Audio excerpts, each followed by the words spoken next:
เพื่อนๆกลับมาพบกันแล้วนะครับกับคลิปดีๆเทคนิคดีๆและสาระดีๆนะครับที่ผมเอามานำมาฝากเพื่อนๆนะครับคลิปนี้นะครับสืบเนื่องมาจากผมเห็นว่ามีมือใหม่หลายๆท่านมีการพูดคุยกันนะครับหรือแม้กระทั่งว่าสอบถามผมมานะครับว่าหลังจากที่เราได้ไม้รากตะขาบมาแล้วเนี่ยเราจะทำยังไงต่อไปนะครับถามว่าแบบเราจะคัดมันยังไงเราจะตัดมันยังไงเราจะเลือกมันยังไงแม้กระทั่งว่าความยาวของรากตะขาบนะที่ควรจะไว้เนี่ยควรจะยาวประมาณเท่าไหร่นะครับซึ่งวันนี้ผมอยากจะมาเจาะลงรายละเอียดดีเทลต่างๆเหมือนแบบเขาเรียกว่าอะไรครับเจาะลงลึกในส่วนตรงนี้ให้เพื่อนๆดูเลยนะครับแต่ว่าวันนี้ซึ่งผมก็จะมีทั้งตัวอย่างได้เหมือนแบบเวลาปัญหาว่ามันเกิดอะไรขึ้นถ้าเวลาเราทำแบบนี้ซึ่งผมว่าคลิปนี้มันน่าจะมีประโยชน์นะครับไอ้ต้นนี้ผมอยากเอามาเป็นตัวอย่างให้เพื่อนๆดูว่าตอนแรกที่ผมทำมันนะครับต้นนี้คือผมไว้รากมันเยอะพอรากมันเยอะเนี่ยปัญหาหลายๆอย่างมันก็จะตามมานะครับซึ่งอย่างต้นนี้ผมไว้ทีเดียวเลยประมาณแบบ10 เส้นซึ่งมันก็ไม่ได้มีปัญหาอะไรเลยซึ่งผมว่าอันนี้มันกำลังดีแต่ผมก็จะมีทริคหรือว่ามีเคล็ดลับบางอย่างมาแนะนำเพื่อนๆอีกทีนะครับว่าทำไมเราถึงต้องไว้แบบนี้เราถ้าไว้แบบเราไว้แล้วเราไว้รากเยอะๆเนี่ยมันจะเกิดอะไรขึ้นนะครับอย่างเช่นตัวนี้ครับผมทำใหม่ๆแล้วเนี่ยผมไว้ประมาณกับ20 เส้นนะพูดง่ายๆผมก็อยากจะลองทำอะไรของผมไปเรื่อยครับเพราะผมชอบพูดเสมอครับต้นไม้ของเราอยากทำอะไรเราก็ทำไปนะครับเพียงแต่ว่าต้นเนี้ยพอวันหนึ่งเนี่ยพอรากต้นมันโตรากมันโตเนี่ยเห็นไหมเนี่ยมันเกิดอะไรขึ้นรู้ไหมฮะรากมันก็เบียดกันแย่งพื้นที่กันเนี่ยผมมาต้นเนี้ยผมก็มีวิธีแก้นะครับซึ่งวิธีแก้ของผมเนี่ยอย่างที่ผมพูดเมื่อกี้ครับอันดับแรกเลยผมก็ต้องทำการตัดรากออกแม้กระทั่งว่ามาเล่นรากเป็นสเต็ปที่2สเต็ปที่3ไปเลยนะครับมันหมายความว่ายังไงครับข้างบนจะอ้วนจะใหญ่ไงก็ปล่อยมันไปครับแล้วเราค่อยมาจัดรากสเต็ปที่2รากสเต็ปที่3ครับซึ่งอันนี้มันก็เป็นวิธีการแก้ปัญหาของผมนะครับที่ต้นนี้ครับเพื่อนๆเห็นไหมฮะเนี่ยอย่างเช่นต้นเนี้ยผมไว้แค่10 เส้นจะเป็นไงครับเนี่ยไม้มันวันไหนจะเข้าฟอร์มเลยครับเนี่ยต้นเนี้ยแทบไม่ต้องทำเลยครับซึ่งอันเนี้ยผมจะมายกตัวอย่างให้เพื่อนๆดูเพราะว่าอะไรเลยนะเราจะกลับมาที่วิธีการคัดรากตะขาบนะครับซึ่งผมมองว่าอันเนี้ยผมพูดเพื่อให้เพื่อนๆเห็นภาพเลยนะครับว่าถ้าเราไว้รากตะขาบมันจะเกิดอะไรรากตะขาบที่มันเยอะเนี่ยว่ามันจะเกิดอะไรขึ้นนะครับเนี่ยถามว่าเนี่ยตอนเล็กๆมันก็สวยถูกไหมเนี่ยรากมันก็เต็มพอไม้มันโตไปนี่แบบโอ้อันนี้ขนาด30 เซนเนี่ยรากมันก็แน่นแล้วนะครับเขาถึงบอกว่าไงทำไม้เล็กๆสวยเล็กๆเนี่ยคือไว้รากเยอะๆแต่ถ้าไม้สวยใหญ่เนี่ยก็คือไว้รากน้อยๆอันนี้มันก็เป็นอีกอย่างหนึ่งที่พิสูจน์ให้เห็นว่าคำพูดเนี่ยมันจริงนะครับซึ่งลักษณะการจัดรากเหมือนกันนะครับวันนี้ผมก็จะมีมาพูดกับตรงดีเทลเหมือนกันนะว่าอย่างเช่นวันนี้นอกจากผมจะมาคัดรากแล้วเนี่ยผมก็จะบอกแนะนำเพื่อนๆด้วยวิธีการจัดรากของเราซึ่งการจัดรากมันก็มีหลายแบบนะครับเช่นต้นเนี้ยผมก็ค่อนข้างที่เรียกว่าอะไรจะทำเป็นทรงสูงเพื่อนๆดูนะครับเพื่อนๆสังเกตไหมนะอันนี้ผมวางรากไปแล้วเห็นไหมรากมันค่อนข้างยืนแบบมันแผ่นนิดเดียวครับมันไม่เหมือนต้นนี้เห็นไหมอันนี้ต้นนี้ผมรากแผ่ซึ่งทำไมผมถึงต้องรากแผ่ไอ้ต้นนี้ตั้งใจว่าผมจะทำไว้เป็นประกวดเพราะว่าอะไรมาเพราะว่าไม้ประกวดเขาเรียกว่าอะไรมันจะมีเรื่องของความสูงมาจำกัดนะครับของต้นไม้นะครับในการประกวดนะครับต้นนี้ผมก็จะทำเป็นทรงสูงนะครับโอเคครับเรากลับมาเรื่องของวิธีการคัดรากนะครับเพื่อนๆซึ่งหลังๆนี่ถ้าถามผมเวลาผมไว้รากนะครับผมก็จะไว้เป็นเลขคู่นะครับ6 เส้น8 เส้น10 เส้น12 เส้นแต่อย่างต้นนี้ผมว่าอาจจะไว้สัก10 เส้นหรือ12 เส้นนะครับเพราะอย่างที่ผมชอบพูดไปในหลายๆคลิปนะครับที่ส่วนผมพื้นที่ที่มันไม่เยอะครับเพราะว่าผมแบบไม้กว่ามันจะเต็มฟอร์มเนี่ยมันก็ต้องใช้กระถางที่มันค่อนข้างใหญ่เท่าเราไว้รากน้อยนะครับแต่ถ้าเราไว้รากเยอะเนี่ยกระถาง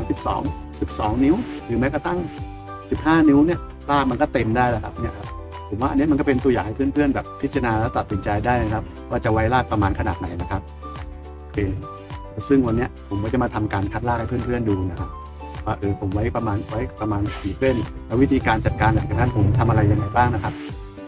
ซึ่งการคัดรากนะครับผมเคยทำหลายๆคลิปเลยเนี่ยหลังจากที่ผมคัดรากเสร็จเนี่ยผมใช้กระดาษทิชชู่เนี่ยซับน้ำยาให้มันออกไปแล้วหลังจากนั้นเนี่ยผมก็จะใช้เขาเรียกว่ากาวร้อนถูกรอยครับเพื่อไม่ให้รอยที่เราตัดตรงนั้นรากมันออกมา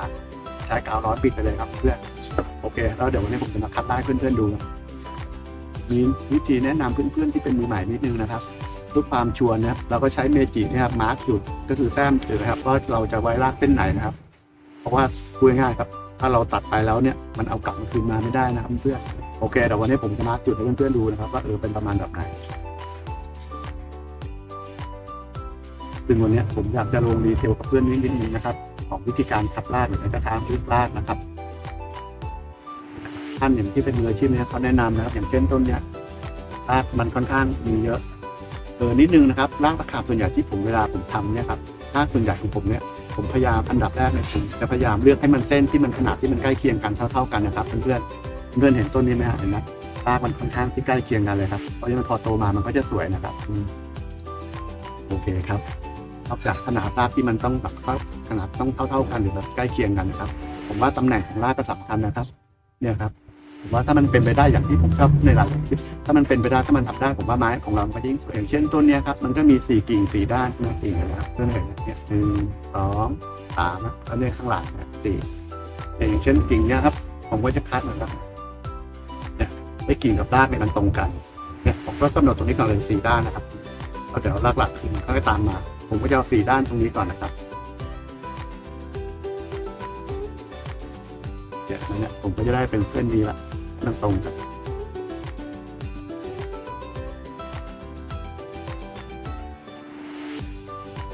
แต่สุดท้ายเราก็ต้องดูด้วยนะครับว่ารากเส้นนั้นสมบูรณ์หรือไม่สมบูรณ์นะครับบางทีถ้าเราไม่ดูเนี่ยเดี๋ยวพอดูไปว่าเฮ้ยต้นนี้รากนี้มันขาดหรือรากมันหักรากมันช้ำอะไรเงี้ยพูดง่ายครับการคัดรากเนี่ยไม่ต้องรีบครับค่อยๆดูครับ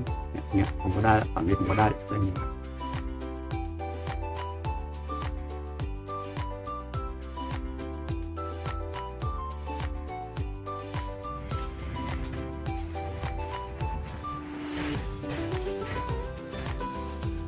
เนี่ยตอนนี้ผมก็ได้4 ด้านเลยนะครับด้าน2 ด้าน3 ด้าน4 ด้านเนี่ยคราวนี้เราก็จะเลือกกันแล้วว่าเราจะไว้8หรือไว้12นะเพื่อนๆนะดูแป๊บนึงนะค่อยๆดูนะครับไม่ต้องรีบ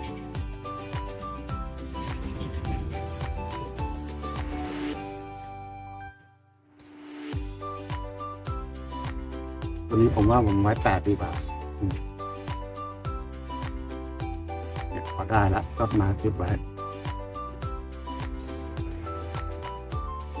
เนี่ยผมก็ได้8 เส้นแล้วครับเพื่อนๆก็ไม่ชัวร์เราก็กลับมานับก่อนก็ได้นะครับเพื่อนๆไม่ต้องรีบครับที่ผมบอก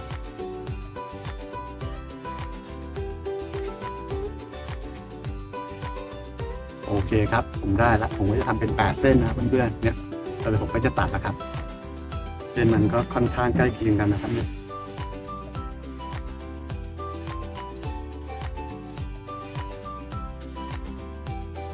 มีทุกครั้งผมขอย้ำนะครับเอามีดคมๆนะตัดทีเดียวชั่วเวลาตัดนี้ก็เกรงข้อมือหน่อยนะครับตัดเส้นที่เราไม่ต้องการนะครับเส้นที่ต้องการเอาไว้นะครับผมค่อยมาเก็บรายละเอียดทีครับพวกรากไปฝอยพวกนี้ตัดทิ้งเอาให้หมดนะครับจะเก็บไว้เพราะว่าบางทีถ้าเราเก็บไว้เนี่ยบางทีมันอาจจะใหญ่แซงรากหลักของเราก็ได้นะครับเริ่มมันจะทำให้แบบเขาเรียกว่าอะไร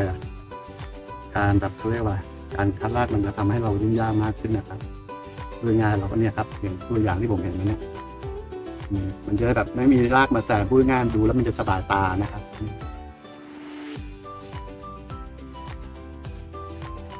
แต่งแผลให้เรียบร้อยนะครับตรงที่เราตัดนะครับเพราะว่าไอ้ตรงเนี้ยอย่างที่ผมเกริ่นก่อนหน้านี้ครับตรงที่เราตัดเนี่ยครับแล้วเราจะทากาวร้อนนะครับเพื่อไม่ให้รากมันออกมานะครับพูดง่ายรากสเต็ปแรกเราก็จะไว้ให้มันเป็นได้8 เส้นก่อนนะครับ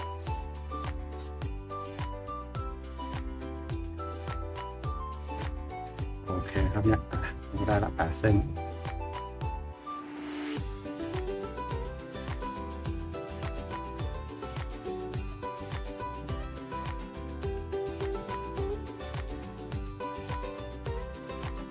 โอเคครับแล้วเดี๋ยวเรามาเข้าเรื่องต่อไปนะครับที่ผมเกริ่นก่อนหน้านี้พวกความยาวของรากเนี้ยเราควรจะไว้เท่าไหร่ดีนะครับเพื่อนๆซึ่งจากที่แบบมืออาชีพหลายๆท่านหรือแบบทุกส่วนใหญ่ๆที่เขาพูดคุยกันนะครับหลักๆส่วนใหญ่ที่เขาจะไว้กันนะครับประมาณ2 นิ้วย้ำนะครับว่า2 นิ้วเพราะว่าอะไรนะคำว่า2 นิ้วเนี่ย เพื่อนๆมองภาพตามต้นนี้เลยครับไอ้คำว่า2 นิ้วเนี่ยมันก็คือรากสเต็ปแรกของต้นไม้เลยนะครับผมมองว่าว่าคนทำช่วงคนแรกๆเนี่ยว่าเขาคิดมาดีนะเพราะผมมองว่าไอ้2 นิ้วอ่ะมันกำลังสวยพอเวลา2 นิ้วเสร็จปุ๊บรากสเต็ปที่2พอมันแตกมาผมว่าพอมองไม้เข้าไปเนี่ยมันสวยนะอย่างนั้นแบบถ้าว่าไว้สั้นไปเนี่ยผมว่าเดี๋ยวแบบเขาเรียกว่าอะไรมันจะดูแค่แกนมันจะดูไม่สวยนะครับเหมือนแบบพอจังสเต็ปที่2เนี่ยพอไม้รากมันแตกออกมาผมว่ามันจะสวยพอดีนะครับพูดง่ายอย่างต่ำเนี่ยผมว่า2 นิ้วเป็นมาตรฐานก่อนเลย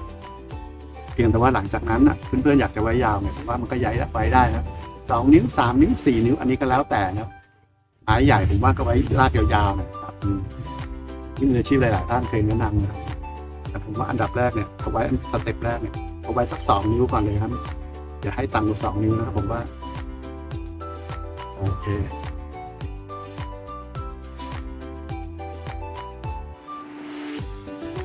ว่าเนี่ยก็เป็นประมาณเท่านี้ครับ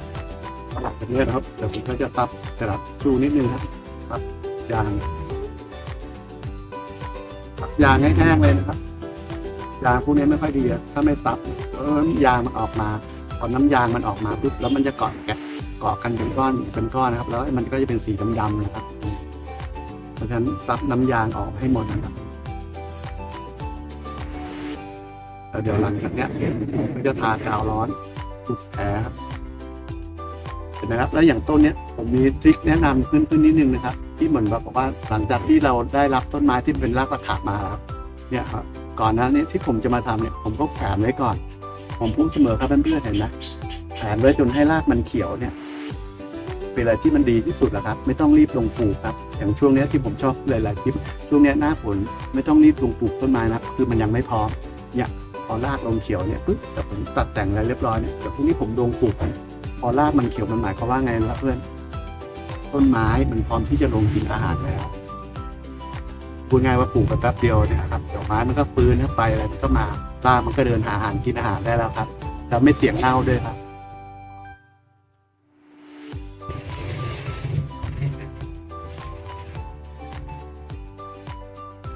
ทากาวร้อนแป๊บหนึ่งครับเพื่อน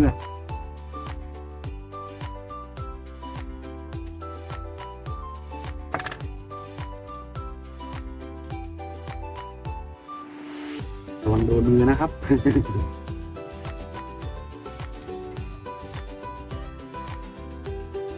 ถ้ากาวร้อนไม่มีก็ใช้พวกปูนแดงก็ได้ครับ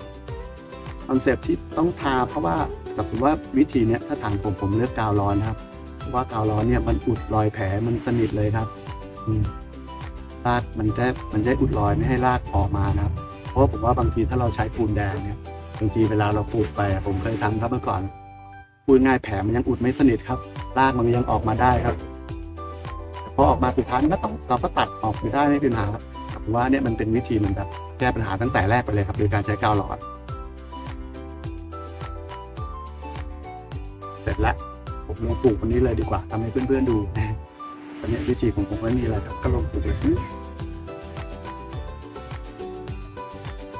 ต้นเนี่ยครับผมอยากจะทำเป็นเขาเรียกว่าให้ไม้มันทรงสูงนิดนึงเพื่อนๆเห็นไหมรากผมก็จะยืนดูนิดนึงนะครับเนี่ยไม่ได้แผ่ตั้งแต่แรกเลย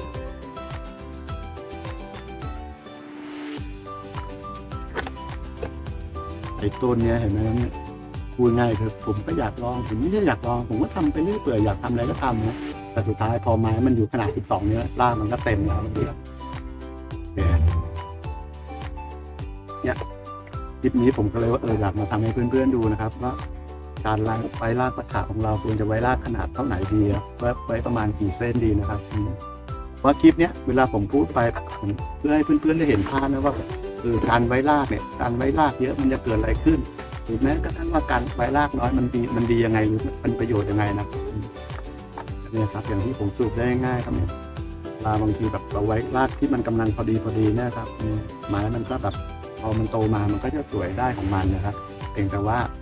ถ้าเราไว้รากเยอะเนี่ยมันก็จะสวยเร็วรากมันก็จะเต็มเร็วเพียงแต่พอว่าหลังจากนั้นอีกสักแป๊บนึงเนี่ยรากมันก็จะเบียดกันมันก็แน่นกันแล้วก็ต้องมาแก้ปัญหาต้องมาตัดออกเลยประมาณนี้ครับอย่างแต่อย่างต้นนี้ผมก็มีตัวอย่างที่ให้เพื่อนๆดูคือ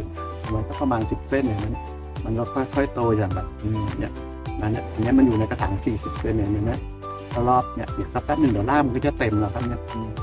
วกนี้อย่างผมเกินกว่านี้ผมจะทำไว้เป็นไม้ประกวดนะครับเนี่ยผมก็อยากให้มันแบบ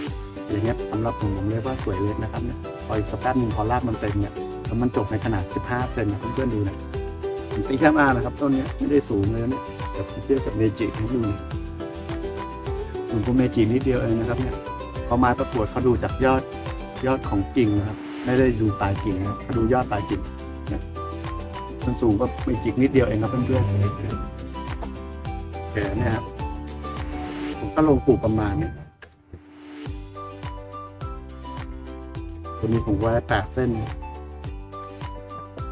เพื่อนๆดูเห็นไหมเนี่ยกิ่งทุกผมก็จะตรงกับรากพอดีเป๊ะเลยทุกด้านผมเกินกว่านั้นเห็นไหมเนี่ยกิ่งเนี่ยมันก็ตรงกับรากเนี่ยผมว่าอย่างเงี้ยมันก็ได้8 เส้น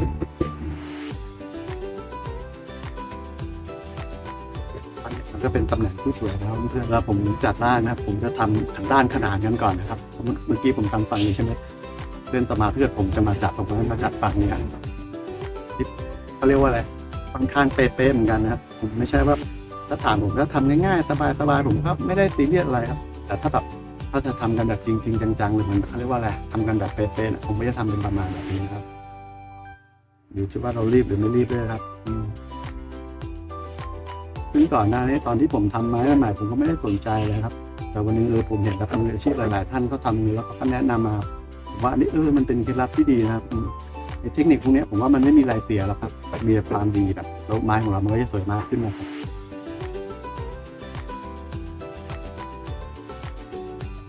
เห็นไหมครับเพื่อน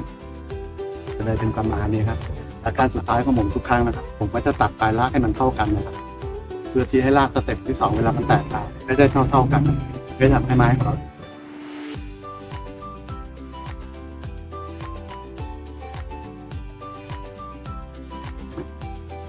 มีคลิปก่อนหน้านี้ผมแนะนำเหมือนแบบเขาเรียกว่า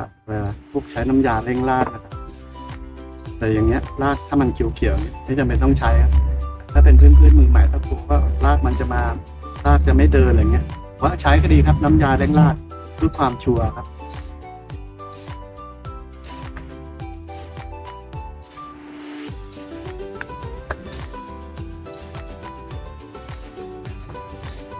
โอเคครับเพื่อนๆก็เสร็จแล้วจะได้เป็นประมาณแบบนี้ครับหลังจากนี้ผมอาจจะเอาเข้าไปเก็บไว้ในร่มอีกสักแป๊บนึงครับพูดง่ายครับดูแลแผลให้มันแห้งตรงที่เราตัดไปเนี่ยครับโอเคเสร็จแล้วครับก็จะเป็นประมาณนั้นเนี่ยครับเพราะคลิปวันนี้ดีนะครับเพื่อนๆว่าผมก็แบบมีเคล็ดลับอะไรบางอย่างก็มาแนะนำเพื่อนๆนะครับว่าเราควรไว้รากตะขาบแบบไหนได้กี่เส้นหรือแม้กระทั่งว่ายาวเท่าไหร่นะครับเพื่อนๆอย่างเนี้ยผมก็มีแนะนำว่าเกิดเอาไว้รากเยอะมันก็จะสวยเร็วนะครับเพื่อนเพียงแต่ว่าหลังจากนั้นปัญหาก็จะตามมาแต่สุดท้ายปัญหาตามมามันก็มีวิธีแก้ครับบริการเหมือนแม่เขาเรียกว่าอันดับแรกก็ตัดหลังๆพอผมเริ่มทำไปนานๆเนี่ยผมว่ามันกับไว้ที่แบบให้มันกำลังพอดีนะ8 เส้น10 เส้น12 เส้นนะครับเพื่อที่แบบพอไม้มันโตเนี่ยพอมันเซตเข้าตรงเนี่ยพอรากมันเริ่มเต็มเนี่ยมันก็จะเปิดมันนะครับจะได้ไม่ต้องมานั่งแก้ปัญหานะครับเนี่ยผมว่ามันก็อยู่ที่ดุลยพินิจของเพื่อนๆแต่ละคนนะครับว่าเราชอบแบบไหนทำแบบไหนครับอย่างที่ผมชอบกันในหลายคลิปนะสุดท้ายมันเป็นต้นไม้ของเรานะครับเราอยากทำให้ต้นไม้มันสวยยังไงเป็นทรงแบบไหนมันไม่อยู่ที่เรานะทำแล้วเรามีความสุขทำไปเลยครับเพื่อนๆโอเคครับผมสุดท้ายนี้ก็เหมือนเดิมนะครับเพื่อนๆชอบคลิปนี้ก็ฝากเพื่อนๆกดไลค์กดแชร์และกด Subscribe เป็นกำลังใจให้ผมนะครับเพื่อที่ผมจะได้นำเนื้อหาและสาระดีๆอะไรมาฝากเพื่อนๆในคลิปหน้านะครับคลิปนี้ผมลาไปก่อนนะครับเพื่อนๆสวัสดีครับ